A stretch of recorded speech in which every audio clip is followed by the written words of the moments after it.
Immensely racket, that's what I said now. Got some mixy love on his jacket, ain't in his head now. Okay, I'm going to discard my Black Lotus for 3 green, tap my Moxes, and summon Force of Nature. Best card in the game. All I have are a bunch of stupid blue spells. I guess you win. Do you want to play again? We still have 20 minutes before Gargoyles comes on. Can we play a board game instead? I have this one about a psychopath who lures his prey into an elaborate murder machine. So dark. Ugh, board games suck. Guys, check it out. What are you doing? Playing Magic? Oh man, that shit's for kids. I've got the hot new thing. Wow, is it drugs? What? No, I was just at the mall and I bought some stuff off this guy who told me that this is what all the cool kids are doing. It's totally drugs, isn't it? Yeah, this is sounding a lot like drugs. No! It's Jihad! It's a game about the eternal power struggle between ancient vampire lords. You'll play as one of them, manipulating younger vampires and minions, twisting their actions to serve your motives, and using violence and politics to mastermind your ascendancy to power in the shadowy vampire underworld. What are you talking about? Who are you talking to? Hello, it's the new and improved trading card game from Wizards of the Coast. But this fixes all the Magic's problems. No more boring lands, no more mana screw, no more sitting around with nothing to cast in your hand. Plus, the vampire theme keeps it fresh and relevant. Vampires will always be cool, not this passe Lord of the Ring crap. Is this like when you said TurboGrafx 16 was going to replace Nintendo? Dude, have you played Bonk's Adventure? It's totally all that. Face it, Magic has about as much future as Apple computers. It's time to grow up. I don't know, I think this game has legs. It could last a long time if they keep delivering high-quality expansions and avoid power creep. Are you James Carey? Because I find you hilarious. Who? The white guy from A Living Color. You know his name? Whatever. This game is the past. You're living in the past. Jihad is the way of the future. I won't sit here and watch you throw your life and money away. My Force of Nature! Trust me. You'll thank me for this someday. I want something else to get me through this semi-tough kind of life. Baby, baby, I want something else. I'm not listening when you say goodbye.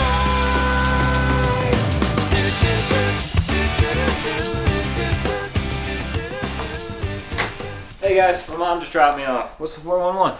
We got the new Deckmaster game. Deckmaster, right on.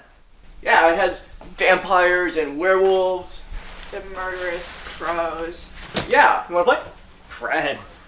Have you ever been playing Magic and thought, oh man, what if all my forests were actually vampires and creature damage was permanent? And wow, I really love talented neo-Nazi artist Harold McNeil. How can I give him a broader canvas to work with? Holy shit, is your name Richard Garfield? Because you just invented Jihad. As the successor to Magic, Jihad is like 1,000,000,000 times better in every conceivable way. You get to live your secret dream of being an ancient, powerful vampire known as a Methuselah, locked in a bloody, everlasting battle for dominance with others of your kind. Yeah. Each player starts with 30 pool from the blood bank, representing their wealth and political influence. So yeah, if you want to play this game, you're gonna need counters. Lots and lots of counters. I've got counters! No, fuck those counters. This is a vampire game. You can only use the red counters. So I have to painstakingly separate them all. So what do I do with the rest? Throw them the fuck away. Jihad was designed from the ground up as a multiplayer game, so your goal is to bleed away the blood pool of the player to your left, your prey, until there's nothing left. I want to watch someone bleed until there's nothing left. Well, that's good, because your prey is Jack. Shit. Meanwhile, you have to fend off assaults from the predator sitting to your right. Oh, it's like the time I took the train in Japan. Apparently I look like an Amazon woman from behind.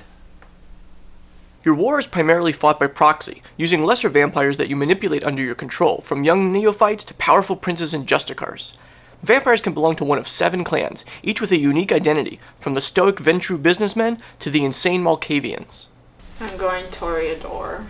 Sophisticated artists. I like it. The Bruja look interesting. Brutal street punks. Hell yeah. Guys, I can be vampire wizards. This game is awesome.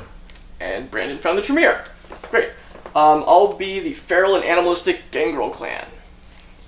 Vampires will also specialize in certain disciplines, which determine what combat and action modifying cards they can use. There are 10 different disciplines, including stealth, shapeshifting, and spellcasting, all inexplicably named with obscure words that no regular person would actually know. Each vampire has a blood capacity from 1 to 10, indicating their strength and how much influence you need to commit from your personal pool to bring them under your control. You generally want a mix of low and medium cost vampires to get you going, along with a few higher costed, more powerful vampires to dominate the later game. And I'll put 2 blood here, and 2 blood here to bring out Vliam Andor. Why is he a floating head? Hey, it's Zordon from Power Rangers. Why is he a vampire? Maybe that's what the movie will be about. That would be wicked sick. Yeah. In Jihad, you use 2 separate decks to play. Now, that may seem overly complicated, but it's really not. Your vampire deck is known as your crypt, while your main deck, your library, is composed of master cards, combat cards, action cards, reaction cards, action modifier cards, and political action cards. See? Simple. Oh, and weapons. Whoa, hold the phone. So, a laptop computer is a weapon? Yeah, these are sophisticated modern-day vampires. They use high-tech strategies like computer. Get his wallet! Most cards are played as actions, which require you to tap a vampire who attempts to perform that action. So in some ways, your vampires act kind of like your lands and your creatures. You tap them to play other cards, in addition to using them for combat. So maybe you'll want your vampire to bleed your opponent of their pool, or call a vote to pass a political act, or even attack another vampire directly. Whatever the action is, you tap the acting vampire, but if one of your opponent's vampires can successfully block, the action's cancelled and both vampires enter combat with each other. Okay, I'll bleed you with +1 stealth as I get lost in the crowds with my obfuscate skill. Well, I get +1 intercept and block with anvil. Combat in Jihad has multiple phases. First, vampires maneuver for range. Certain attacks can only be performed at close or long range. After range is established, each minion can choose strikes, such as hand, weapon, or special attacks, and finally can press to either retreat or stay engaged for another round. In each phase, combat cards can be played to alter or aid the vampire in combat, gaining extra strikes, stronger attacks, even animal familiars. 1 blood is removed from the vampire for every point of damage it takes, and if ever reduced to 0, the vampire goes into torpor. Torpor? What's that? It's like hibernation, I think?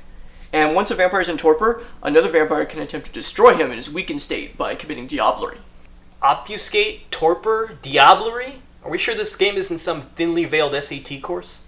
Yeah, they should add even more too, like the obviate discipline. Tap a vampire to prevent your next bleed. I'll use the Lachrymose discipline to increase everyone's sadness by +1. Bumfuzzle. That's a good one. No, you killed it. Some weapons and special cards can also cause aggravated damage, which can even destroy a vampire outright. Wait, so if blood represents abstract financial and political clout, why do vampires lose it when they're injured in combat? I punched you so hard you lost the deed to your house. Yeah, and to restore blood, vampires can do a hunt action. So they're hunting for a good interest rate? Yeah, okay, so admittedly the flavor isn't 100% consistent. But I think one of the strong points of the game is like the theme and setting. Unlike Magic, the story and lore of the game is strongly conveyed via the cards themselves. Cards like Amaranth, Blood Doll, and the Tradition Cycle detail the rules and customs that all vampires live by under penalty of death, and really build up the lore. And this makes me want to learn more about this world. Let's go to our local library. Nah, I'm just gonna go to the bathroom for a sec. Wait, hold on. So you successfully bled George. So he loses 1 pool, and you get the edge. The last player to successfully bleed an opponent gets the edge, which gives them 1 pool every turn until someone else takes control of it. Okay, so it discourages spending too many turns on non-interactive play. You can't really sit back and build up your resources if someone's passively gaining life every turn. Right, so we'll need something we can use as the edge, like some sort of special token or object, like anything really. I have this. Oh, Jesus! That is so creepy! Flavor win? Why do you even have that? No reason.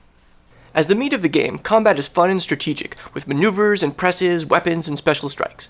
But that's not all there is to Jihad. There's a huge amount of diversity in the different disciplines, some focusing on sneaking and bleeding, others on intercepting or politics, and of course, good old-fashioned vampire-on-vampire violence. Alright, I'm gonna block and use a thrown sewer lid. Yeah, I'm gonna dodge that, and I guess I'll chuck a car at you. The fuck? Haha, owned. As each player exerts influence to bring out more and more powerful vampires, their position becomes more and more precarious, since the most powerful vampires in the game can cost a third of your starting life total. Misallocating resources can make for a quick trip to the ash heap, as your predator takes advantage of your prolapse and judgment. I don't think that's the word you're looking for. Get a dictionary, dude.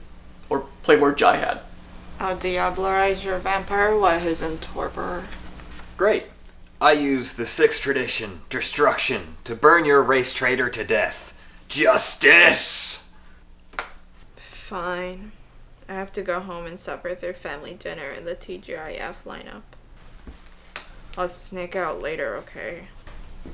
Okay, this shouldn't take too much longer. We're gonna have to play Progeny, and then put Potence on her.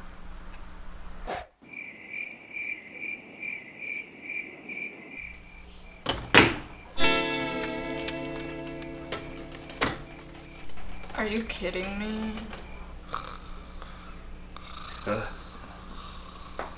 Are you guys still in the first game?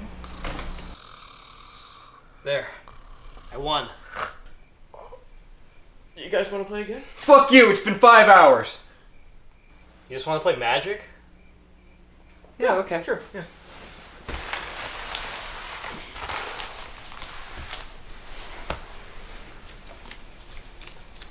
Oh, guys, wouldn't it be cool if they made a 9/9 creature?